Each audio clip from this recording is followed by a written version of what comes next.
Selamat datang pada video ke-9 saya dalam pembelajaran Mikrotik MTSNA. Pada video ke-9 ini saya akan menjelaskan materi firewall. Pada materi firewall ini ada 3 bab yang akan saya bahas. Yang pertama ada firewall filter, yang kedua ada firewall address list, dan yang ketiga firewall NAT. Langsung saja kita masuk pada bab materi yang pertama, yaitu firewall filter. Pada firewall filter ini terdapat chain. Mikrotik memiliki fitur bernama firewall yang fungsinya untuk melakukan filtering, forwarding, dan marking terhadap paket data yang berjalan melewati router. Agar setiap fungsi dari fitur firewall ini berjalan lebih baik dan optimal, kita perlu menambahkan rule atau alur yang sesuai, yaitu dengan menggunakan chain. Di sini ada 3 menu, yang pertama input, yang kedua output, dan yang ketiga forward. Oke, langsung saja kita implementasikan. Kita masuk pada VNet Lab-nya. Pastikan si Mikrotik ini menyala. Kemudian langsung saja kita masuk pada aplikasi Winbox. Nah, untuk masuk ke firewall filter, pertama-tama kalian masuk pada menu IP, kemudian ke firewall, kemudian ke filter rules, kemudian tambah. Nah, chain ini terdapat di general. Seperti yang tadi saya sudah jelaskan, chain ini ada 3 menu. Yang pertama ada input. Input ini berfungsi memblokir paket yang menuju router. Kemudian ada forward. Forward ini berfungsi memblokir paket yang melewati router. Dan yang terakhir yaitu output, yaitu memblokir paket yang bersumber dari router. Kemudian saya akan mencoba menjelaskan konsep if dan then pada firewall filter. If itu artinya jika, dan then itu artinya maka. Langsung saja kita implementasikan konsep ini pada router Mikrotik kita. Pertama-tama kita masuk pada aplikasi VNet Lab-nya. Pastikan router Mikrotik kita aktif. Kemudian langsung saja kita masuk pada aplikasi Winbox. Untuk firewall filter ini kita bisa masuk pada menu IP, kemudian ke firewall, kemudian di filter rules ini klik tambah. Konsep if then ini terdapat pada bagian ini. Untuk general ini merupakan bagian if-nya. Artinya parameter yang menentukan suatu paket yang akan diizinkan ataupun diblokir. Jadi paket-paket apa yang dimaksud? Kita bisa lihat di sini ada banyak. Misalkan kalian ingin memblokir ICMP, UDP, dan lain-lain, maka kalian tinggal checklist saja. Oke, kita hapus terlebih dahulu. Kemudian untuk bagian 10-nya ini berada di action.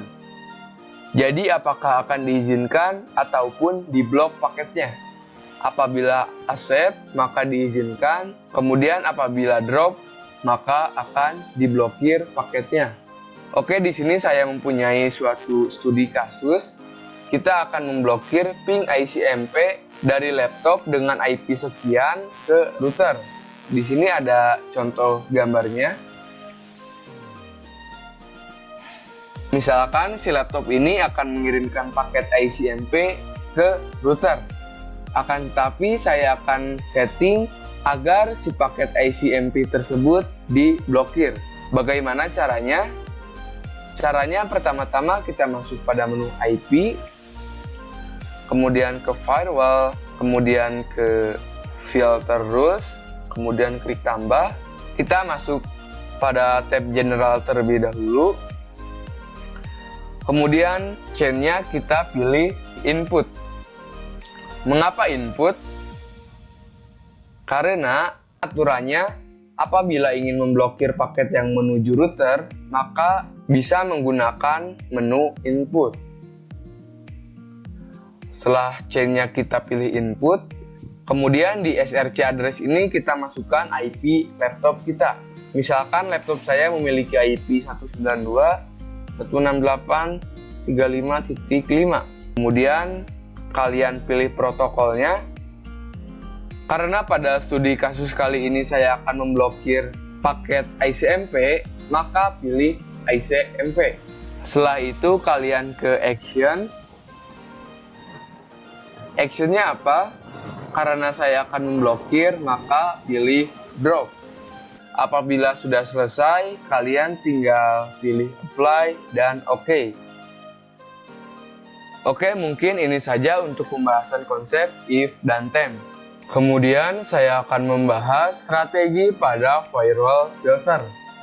Pada firewall filter ini terdapat dua cara. Yang pertama yaitu accept view drop any, dan yang kedua yaitu drop view accept any. Jadi kita akan ulik-ulik terkait konsep strategi tersebut pada implementasi MikroTik kita. Langsung saja kita masuk pada aplikasi Pinetnya. Di sini kita memiliki satu buah router dan satu buah switch yang terhubung pada 5 buah PC. Seperti biasa, kita akan belajar dari sebuah studi kasus. Di sini saya sudah menyiapkan kasus pertama, yaitu dua komputer tidak bisa ping ke internet 8888 dan 3 komputer sisanya bisa. Misalkan PC1 dan PC2 ini tidak bisa ping ke internet dan 3 komputer sisanya bisa. Jadi strategi mana nih yang tepat? Strategi yang cocok digunakan yaitu drop view accept any, yaitu memiliki arti memblokir beberapa dan mengizinkan sisanya. Kemudian kasus yang kedua yaitu 3 komputer bisa ping ke internet 8888 dan 2 komputer sisanya tidak bisa. Maka strategi yang cocok digunakan yaitu accept view drop any, karena memiliki arti mengizinkan beberapa dan memblokir sisanya. Jadi cara yang cocok digunakan yaitu accept view drop any. Jadi inilah strategi yang terdapat pada firewall filter yang dapat kita gunakan. Kemudian saya akan membahas lab studi kasus, di mana nantinya kita akan melakukan real implementasi pada Pinet Lab dengan menggunakan topik firewall filter. Di sini saya sudah menyiapkan studi kasusnya. Di sini terdapat 4 kasus.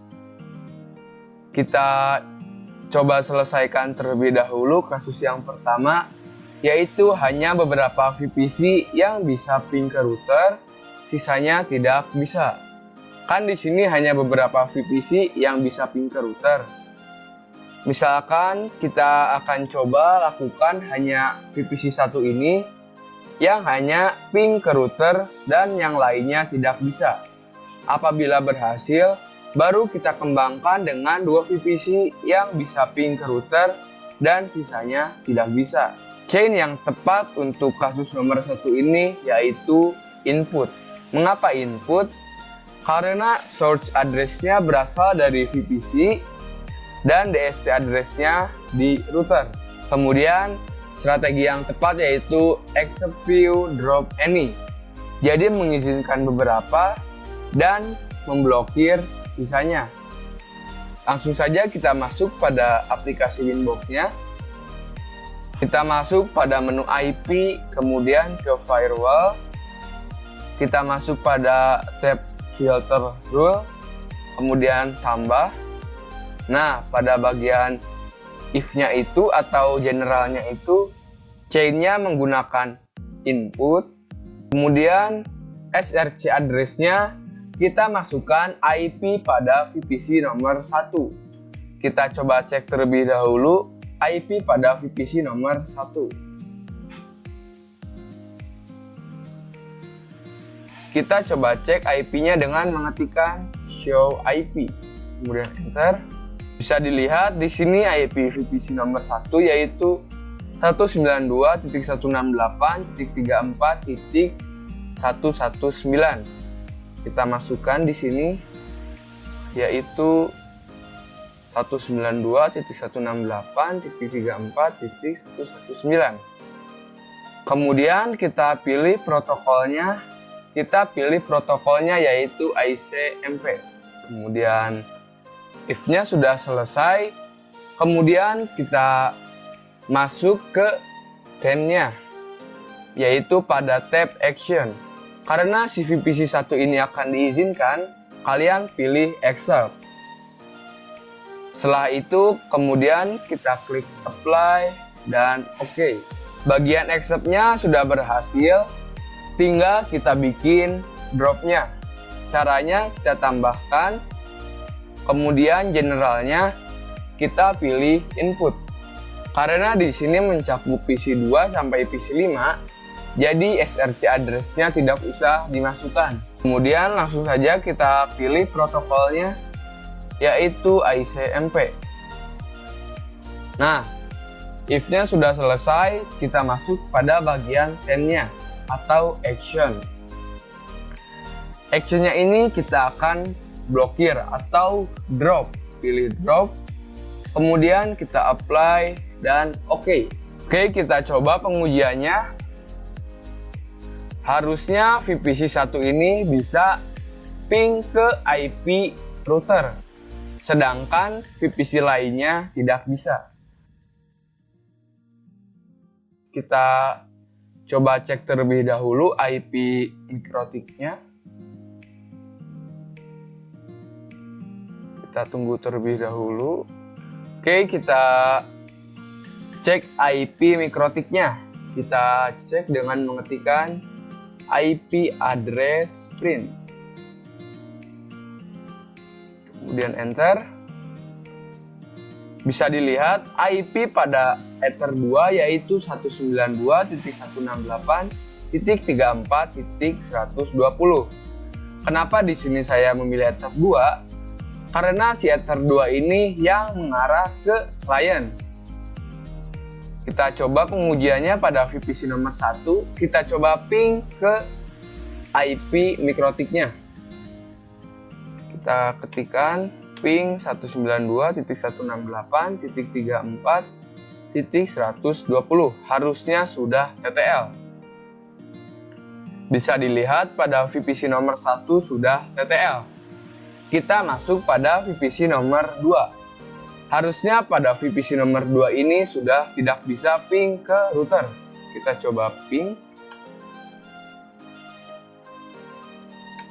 192.168.34.120. Kemudian enter. Nah, bisa dilihat pada VPC nomor 2 sudah tidak bisa ping ke routernya. Kita coba pada VPC nomor 3.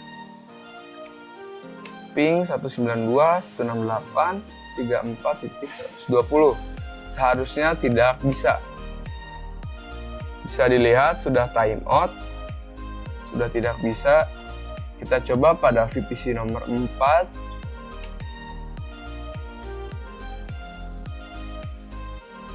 Kemudian ada yang salah. Kita coba enter. Harusnya tidak bisa. Nah, tidak bisa, sudah berhasil.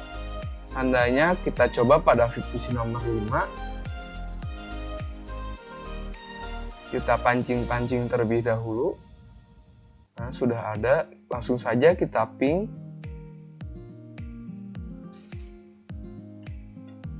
Ping 192.168.34.120. Kemudian enter. Nah, bisa dilihat pada VPC 5 pun sudah tidak bisa ping ke router. Oke, setelah berhasil kita kembangkan menjadi VPC 1 dan VPC 2 yang bisa ping ke router dan sisanya tidak bisa. Langsung saja kita masuk pada aplikasi Winbox-nya. Kemudian caranya langsung saja kita masuk pada bagian yang accept-nya ini. Kemudian kalian tinggal copy saja. Kemudian pada tab general ini kalian tinggal ganti SRC address-nya menggunakan IP pada VPC nomor 2. Kita coba cek terlebih dahulu IP pada VPC nomor 2. Kita coba cek IP-nya dengan mengetikkan IP DHCP. Kemudian enter. Oke, sudah Dora. Bisa dilihat IP pada VPC nomor 2 yaitu 192.168.34.118. Kita masuk lagi pada aplikasi Winbox-nya. Kita masukkan IP pada SRC address-nya. Kita masukkan IP VPC 2-nya. Kita ganti. Oke, kemudian selesai. Untuk generalnya sama dan actionnya pun sudah sama. Kalian tinggal apply dan oke. Oke. Kemudian kita coba lagi pengujiannya. Seharusnya si VPC nomor 2 ini sudah bisa ping ke router. Kita coba ping 192.168.34.120. Ini merupakan IP routernya. Bisa dilihat di sini sebelumnya tidak bisa. Seharusnya sekarang sudah bisa. Kemudian kita enter. Nah, bisa dilihat sekarang saya sudah ping ke router dan hasilnya pun sudah TTL. Artinya sudah berhasil. Oke, mungkin cukup ini saja untuk studi kasus pada nomor 1. Kemudian saya akan membahas lab studi kasus yang kedua, yaitu hanya beberapa VPC yang bisa ping ke server. Sisanya tidak bisa. Kita coba kembangkan topologinya. Saya akan menambahkan satu buah server. Server itu kan diibaratkan perangkat komputasi. Bisa disamakan seperti PC juga. Jadi di sini kita tambahkan servernya, tapi berbentuk VPC.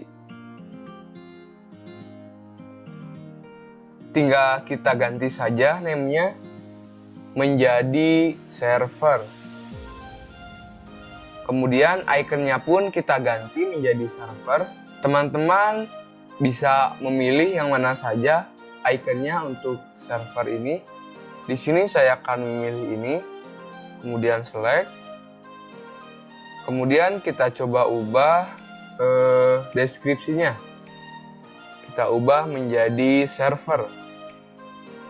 Oke, sudah selesai. Untuk settingan yang lainnya saya biarkan default, kemudian langsung saja di save. Nah, di sini servernya sudah muncul.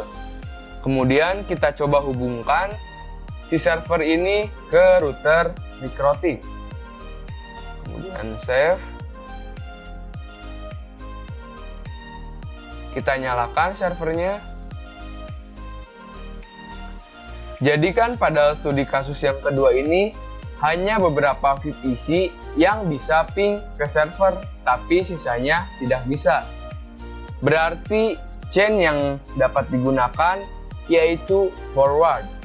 Karena si VPC apabila ingin ping ke server kan melewati router. Berarti ini bisa menggunakan chain forward. Di mana chain ini dapat memanajemen traffic paket data yang melewati router. Kita persiapkan topologinya terlebih dahulu, yaitu kita setting IP address pada Ether 3-nya. Dan juga setting IP address pada server. Pertama-tama kita setting terlebih dahulu untuk IP address pada Ether 3. Kita masuk pada aplikasi Winbox. Kemudian kita masuk pada menu IP, kemudian ke address. Langsung saja kita tambahkan. Misalkan saya akan menambahkan IP 192.168.44.1. Jangan lupa prefixnya yaitu /24. Interface-nya ini yaitu ditujukan untuk Ether 3 yang mengarah ke server. Tinggal apply dan oke. Bisa dilihat sekarang sudah muncul Ether 3-nya. Oke, kemudian kita setting IP servernya. Kita masuk pada terminal server. Oke, sudah masuk pada terminal servernya. Nah, kemudian kita coba cek IP-nya. Show IP. Bisa dilihat IP-nya masih kosong. Cara konfigurasi IP address-nya, saya akan coba setting secara statik agar nantinya tidak berubah-ubah. Caranya yaitu kita ketikkan IP, misalkan di sini saya akan beri IP 192.168.44.2. Jangan lupa prefiksnya yaitu /24. Kemudian kita definisikan gateway-nya. Gateway-nya adalah IP address si MikroTik yang mengarah ke Ether 3, yaitu 192.168.44.1/24, yaitu IP yang sebelumnya saya sudah konfigurasi. Ups, ada yang salah. Ini yaitu 192. Nah, 192.168.44.1/24 ini merupakan IP yang sebelumnya saya sudah setting untuk Ether 3 yang mengarah ke server. Langsung saja kita enter. Kita tunggu sebentar. Kita coba cek IP-nya, show IP. Nah, bisa dilihat sekarang IP-nya sudah ada. Oke, masalah topologinya di sini sudah siap. Kita coba baca lagi. Untuk studi kasus yang kedua ini, yaitu hanya beberapa VPC yang bisa ping ke server dan sisanya tidak bisa. Jadi misalkan saya akan setting yang bisa ping ke server itu yaitu VPC 4 dan VPC 5, sedangkan sisanya tidak bisa. Oke, kemudian chain yang tepat yaitu forward, dan strategi yang tepat yaitu accept few drop any, yaitu mengizinkan beberapa dan memblokir sisanya. Langsung saja kita masuk pada aplikasi Winbox. Kita masuk pada menu IP, kemudian masuk pada menu firewall. Kita disablekan terlebih dahulu settingan sebelumnya. Oke, setelah itu kita langsung saja tambahkan. Nah, kita setting terlebih dahulu untuk bagian if-nya dengan chain-nya yaitu forward. Kemudian SRC address-nya yaitu IP VPC 4-nya. Kita coba cek terlebih dahulu IP-nya. Kita coba IP DHCP. Kemudian enter.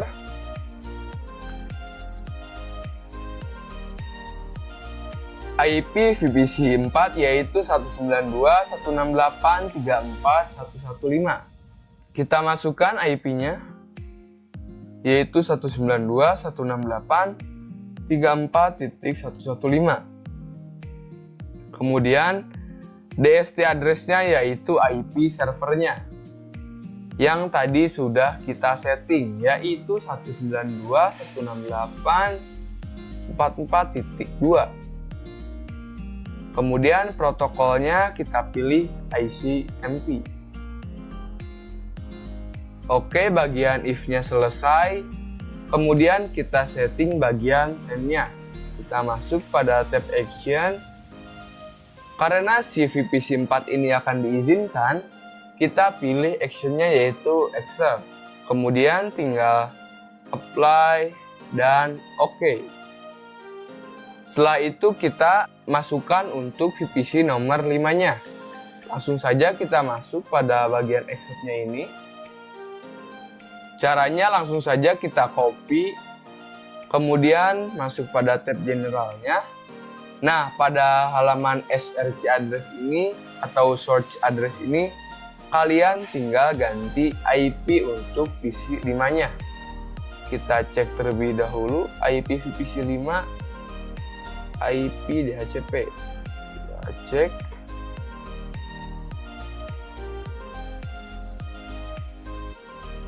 Nah, IP pada VPC 5 ini yaitu 192.168.34.117.